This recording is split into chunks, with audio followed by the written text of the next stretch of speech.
Assalamualaikum warahmatullahi wabarakatuh. Perkenalkan, nama saya Muhammad Afdal Ihsan, NIM 19020160002. Pada kesempatan kali ini, saya akan mencoba untuk membahas mengenai latar belakang dari perilaku organisasi sebagai bagian dari ujian tengah semester mata kuliah teori perilaku organisasi. Baik, apa saja yang kita akan bahas dari latar belakang perilaku organisasi ini? Pertama, kita akan mencoba untuk mengetahui terlebih dahulu apa itu organisasi, apa pengertian perilaku organisasi. Kemudian kita akan bahas mengapa penting bagi kita untuk mempelajari perilaku organisasi dan yang lain-lain sebagainya. Nah, sekarang kita akan mulai dari pengertian organisasi. Namun sebelum kita sampai ke sana, kita akan memahami terlebih dahulu tentang siapa kita. Kita adalah makhluk sosial. Apa itu? Pada intinya, makhluk sosial adalah makhluk yang tidak bisa hidup tanpa bantuan orang lain. Apa yang kita pakai, bahkan apa yang kita makan, itu cenderung buatan dari orang lain. Contohnya, kita membeli sepasang sepatu. Kita akan membayangkan bahwa sepatu itu dibuat di pabrik sepatu. Pengrajin membuat sepatu itu karena ada bahan yang dibeli dari bagian produksi. Kemudian sepatu yang sudah jadi harus dikemas, dilabel, kemudian dipromosikan, sehingga Anda bisa membeli sepatu tersebut. Rangkaian proses itu pasti melibatkan dari beberapa orang. Nah, dalam membuat sebuah produk seperti sepasang sepatu tadi, pasti harus mengadakan kerjasama. Dari analogi tersebut, kita bisa memahami tentang organisasi. Intinya organisasi adalah kumpulan orang yang saling berintegrasi dalam satu wadah untuk mencapai tujuan bersama. Oke, kemudian kita lanjut ke pengertian perilaku organisasi. Sebelumnya kita sudah paham akan makna dari organisasi. Organisasi berdiri dari sekumpulan orang. Orang-orang ini bekerja sama untuk mencapai tujuan yang telah ditetapkan. Lantas, bagaimana cara untuk mencapai tujuan yang dimaksud? Yaitu dengan kinerja secara efektif dan efisien. Lalu apa hubungannya dengan perilaku organisasi? Bisa kita ambil contoh. Di dalam sebuah organisasi di mana anggotanya berasal dari latar belakang yang berbeda-beda, yang mana mereka tidak saling mengenal dan memiliki karakter dan kepribadian yang berbeda-beda pula. Kemudian mereka harus dikumpulkan dalam satu wadah untuk bekerja sama mencapai tujuan yang telah ditetapkan. Nah, bagaimana agar organisasi ini bisa menyamakan karakter individu yang berbeda ini agar mereka bisa bekerja sama dengan baik? Oleh karena itu, dibutuhkan sebuah studi untuk mengamati individu tadi, yaitu perilaku organisasi. Menurut Robin, perilaku organisasi adalah bidang studi yang menyelidiki pengaruh yang ditimbulkan oleh individu, kelompok, dan struktur terhadap perilaku manusia dalam organisasi, dengan tujuan menerapkan pengetahuan yang dapat meningkatkan efektivitas organisasi. Baik. Setelah kita memahami pengertian perilaku organisasi, sekarang pertanyaan yang timbul adalah mengapa kita harus mempelajari perilaku organisasi dan apa tujuannya di dalam organisasi? Adapun tujuan mempelajari perilaku organisasi adalah yang pertama, memahami perilaku individu, perilaku kelompok, serta perilaku sistem organisasi di dalam organisasi itu sendiri. Yang kedua adalah meramalkan kejadian-kejadian dalam organisasi. Dan yang ketiga, mengendalikan perilaku, termasuk ke dalam efektivitas organisasi. Kemudian yang keempat, memberikan data atau informasi untuk perubahan dan pengembangan organisasi. Dengan mengetahui tujuan dari perilaku organisasi, kita bisa mengelola, mengontrol, serta mengendalikan perilaku dari individu sehingga bisa menghasilkan perilaku yang diharapkan organisasi. Nah, di dalam studi perilaku organisasi terdapat 3 tingkatan analisis yang meliputi tingkat individu, tingkat kelompok, dan tingkat organisasi. Di tingkat individu, yaitu menganalisis perilaku seseorang berdasarkan interaksi kepribadian dirinya, mulai dari sifat, sikap, dan kepribadian sampai dengan pengalaman hidupnya. Kemudian di tingkat kelompok, yaitu perilaku yang dipengaruhi oleh anggota masing-masing kelompok, aturan, serta nilai-nilai yang dianut oleh kelompok tersebut. Di tingkat organisasi, yaitu posisi seseorang dalam struktur organisasi yang akan membawa pengaruh pada interaksi sosial yang terjadi pada organisasi tersebut. Nah, kita masuk ke sejarah dari perilaku organisasi. Jadi minat para ahli terhadap bidang studi ini bisa kita telusuri dalam sejarah manusia di zaman Yunani kuno, di mana seorang filsuf Yunani yang bernama Plato membicarakan mengenai jiwa manusia terbagi menjadi 3 hal, yaitu filosofik, yaitu keinginan untuk mencari ilmu pengetahuan dan pengertian. Yang kedua, spirit, yaitu keinginan untuk berkuasa dan ambisi. Dan yang ketiga, appetite, yaitu keinginan untuk nafsu makan, minum, seks, dan uang. Sehingga pada abad ke-20, perhatian mengenai penataan organisasi mencapai titik momentumnya, dan 3 orang yang mempunyai andil dalam konsep ilmu ini antara lain Max Weber, Henry Fayol, dan Frederick Winslow Taylor di Amerika. Kita ambil dari teori Max Weber, seorang pemikir dalam ilmu sosial. 2 aspek dari hasil kerja Max yang relevan dengan perilaku organisasi, yakni tertarik dengan perkembangan organisasi sampai menjadi organisasi yang besar. Dan yang kedua, terkesan dengan kelemahan manusia dengan pertimbangan-pertimbangan yang terkadang tidak realistis dan bahwa manusia memiliki rasa emosi.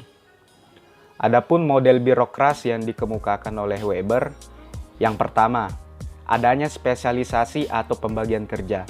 Maksudnya adalah tugas-tugas tersebut dibagi atas bidang-bidangnya yang berbeda sesuai dengan fungsi-fungsinya, yang masing-masing dilengkapi dengan syarat otoritas dan sanksi-sanksi.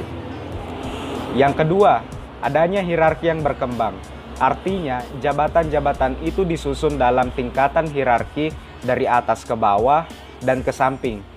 Konsekuensinya ada jabatan atasan dan bawahan, dan ada pula yang menyandang kekuasaan lebih besar dan ada yang lebih kecil. Kemudian adanya satu sistem dari prosedur dan aturan-aturan. Maksudnya adalah setiap pejabat berada di bawah pengendalian dan penguasaan suatu sistem yang dijalankan secara disiplin. Kemudian adanya hubungan kelompok yang bersifat impersonalitas. Artinya anggota sebagai sumber daya organisasi berbeda dengan anggota sebagai pribadi. Kemudian adanya promosi dan jabatan yang berdasarkan atas kecakapan anggota berhak. Artinya anggota berhak mendapatkan promosi jabatan melalui tahap kualifikasi dan karena profesionalitasnya. Idealnya hal tersebut dilakukan melalui ujian yang kompetitif. Kemudian terdapat aspek perilaku yang tercermin dalam birokrasi Weber. Di sini kita dapat mengetahui bagaimana pejabat memperoleh otoritas atau kekuasaan mereka. Terdapat 3 otoritas, yaitu otoritas rasional, otoritas tradisional, dan otoritas karismatik. Yang pertama, otoritas rasional. Otoritas rasional adalah kekuatan yang diperoleh dari faktor-faktor yang bersifat rasional, seperti kompetensi atau intelektualisme. Contohnya, pejabat di lingkungan pemerintahan, ada gubernur, bupati, hingga kepala desa, di mana mereka mendapatkan kedudukan karena pengalamannya atau kemampuannya, sehingga mendapatkan kepercayaan oleh masyarakat. Yang kedua adalah otoritas tradisional, yaitu kekuasaan yang diperoleh dari keturunan atau warisan dari pimpinan sebelumnya. Contohnya, di lingkungan pemerintahan monarki, kita mengenal sultan atau raja, di mana saat mereka turun tahta, jabatannya akan diserahkan ke putra mahkota yang tidak lain adalah anak dari raja atau sultan itu sendiri. Dan yang ketiga adalah otoritas karismatik, yaitu kekuasaan yang diperoleh dari kualitas individu karena alasan supranatural. Contohnya adalah komunitas keagamaan, di mana para pengikutnya akan memilih sosok yang memiliki ilmu yang lebih tinggi dan dituakan untuk menjadi pemimpin mereka. Masuk ke materi keterkaitan beberapa disiplin ilmu terhadap perilaku organisasi.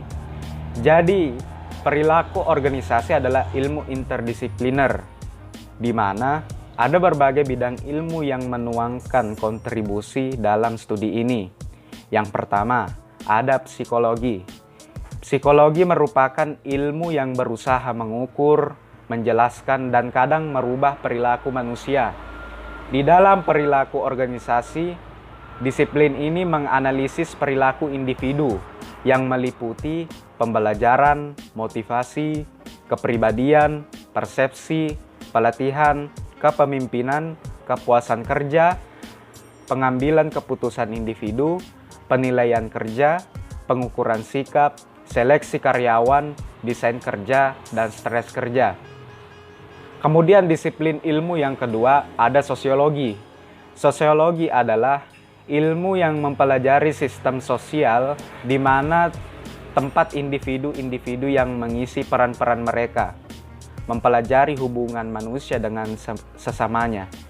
Ilmu ini berkaitan dengan dinamika kelompok, tim kerja, komunikasi, kekuasaan, konflik, perilaku antar kelompok, dan menganalisis teori organisasi formal, birokrasi, teknologi organisasi, perkembangan organisasi, budaya organisasi pada tataran sistem organisasi. Selanjutnya ada psikologi sosial. Psikologi sosial merupakan suatu bidang dalam psikologi yang memadukan konsep-konsep baik psikologi maupun sosiologi. Psikologi sosial memfokuskan pada pengaruh seseorang terhadap yang lain, misalnya pemahaman, perubahan sikap, pola komunikasi, pembangunan kepercayaan, cara kegiatan kelompok merumuskan kebutuhan individu, proses pengambilan keputusan kelompok. Kontribusinya terhadap perilaku organisasi adalah analisisnya terhadap perilaku kelompok, yaitu perubahan perilaku, perubahan sikap, komunikasi, proses kelompok, pengambilan keputusan kelompok. Kemudian ada antropologi, yaitu studi tentang masyarakat untuk mempelajari manusia dan kegiatannya. Misalnya tentang budaya dan lingkungan telah membantu kita memahami perbedaan sikap dan perilaku di antara orang-orang di negara yang berbeda serta dalam organisasi. Kaitannya adalah studi ini mengamati tentang nilai dan sikap komparatif, analisis lintas budaya, budaya organisasi, dan lingkungan organisasi. Dan yang terakhir adalah ilmu politik. Ilmu politik adalah suatu ilmu yang mempelajari dalam lingkungan politik, misalnya strukturisasi konflik, alokasi kekuasaan, dan bagaimana orang memanipulasi kekuasaan, dan tentang individu, tentang kepentingan individu. Ilmu politik mengamati tentang konflik, politik dalam organisasi, dan kekuasaan. Baik, kita masuk ke bagian terakhir. Adapun kesimpulan dari materi presentasi kali ini, bahwa perilaku organisasi itu mempelajari tentang individu yang harapannya jika tiap individu berperilaku atau bekerja efektif dalam mencapai tujuannya, maka kelompok di mana ia menjadi anggota juga menjadi efektif dalam mencapai tujuan. Jika tiap-tiap kelompok dalam organisasi juga efektif dalam mencapai tujuan, maka organisasi itu juga akan menjadi efektif dalam mencapai tujuan organisasi. Sekian presentasi dari saya, harapannya bisa bermanfaat. Terima kasih. Wassalamualaikum warahmatullahi wabarakatuh.